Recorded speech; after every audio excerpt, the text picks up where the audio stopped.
Good evening, and thanks for joining us for your local coronavirus update. I'm Mel Meyer. The U.S. death toll from the coronavirus has passed the 7,000 mark, with close to half that number in New York State. And another cruise ship hit hard by the virus has arrived in port in Florida. CBS News correspondent Michael George has the latest. The Coral Princess became the latest cruise ship to dock in South Florida after a deadly voyage, with several passengers and crew members testing positive for the coronavirus. 2 people died before the ship arrived in Miami on Saturday. As the coronavirus continues to spread across the U.S., New York Governor Andrew Cuomo says more people in his state are testing positive, while the death toll rises. By the numbers, we're not yet at the apex. We're getting closer.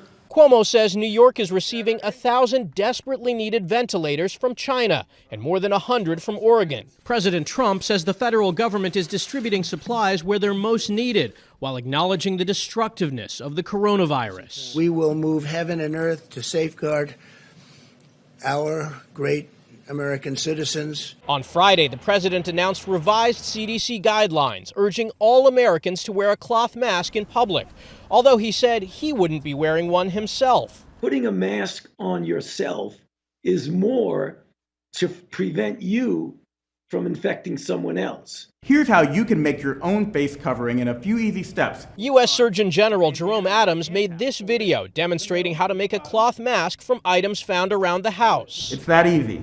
Dr. Adams and other White House coronavirus task force members continue to stress that social distancing remains the best way to slow the spread and flatten the curve. Michael George, CBS News, New York. More than 300,000 people in the U.S. have been confirmed to have the coronavirus. The number of cases in Wisconsin went up by 100 as of 5 p.m. today. There are now more than 2,100 positive cases in the state, and the Department of Health Services reports 56 deaths. That's up from 51 yesterday. Nearly 600 people have been hospitalized in the state.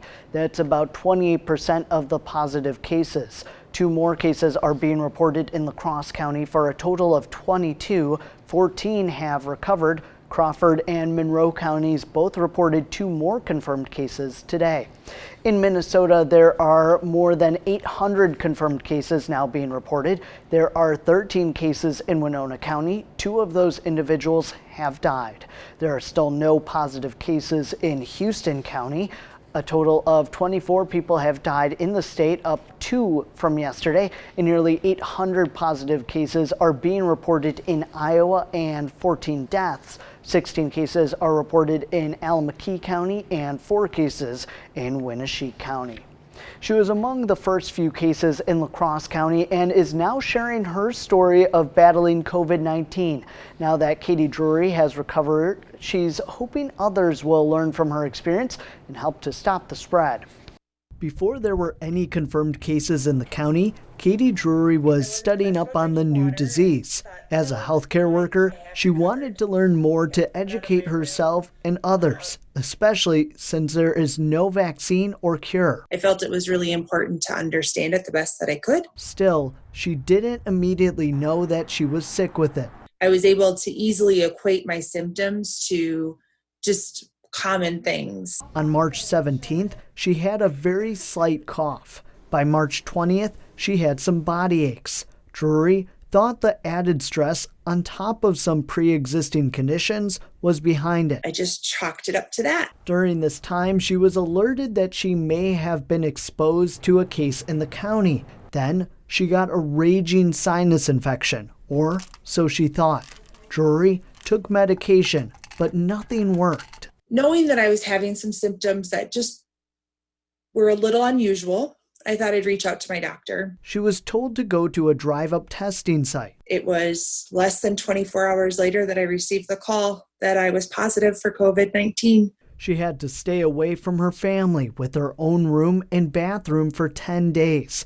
It was then that the symptoms ramped up. I started to have this burning pain when I would take a big breath. Shortness of breath, cough, fatigue. She had migraines in the past, but this time she could only take Tylenol, which didn't scratch the surface. She laid there in pain. As you struggle to breathe, you panic. She was alone. without her husband or daughters. That was, sorry. That was hard. Drury did eventually go to the ER because she was struggling to breathe.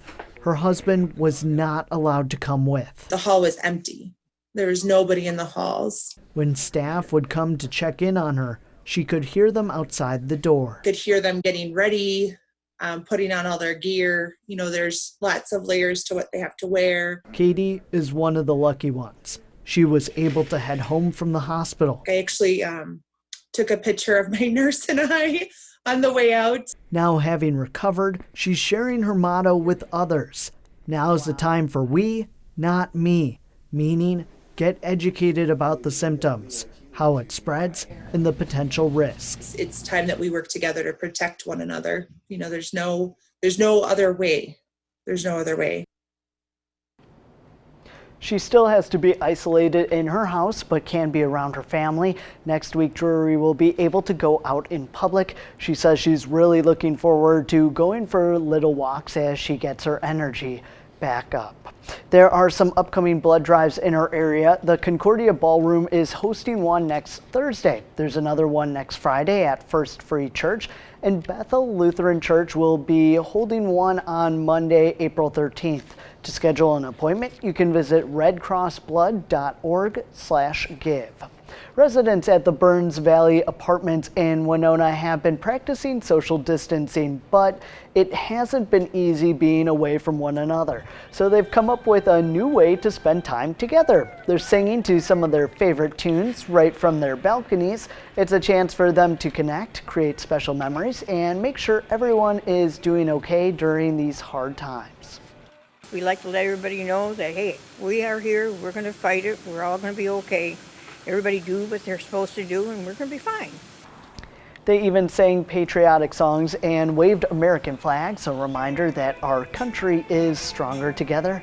It was certainly a beautiful day to be doing that outside. Thanks so much for joining us for this coronavirus update. You can always get the latest anytime on our website at news8000.com or download our mobile app. We hope you can join us again tonight. Take care.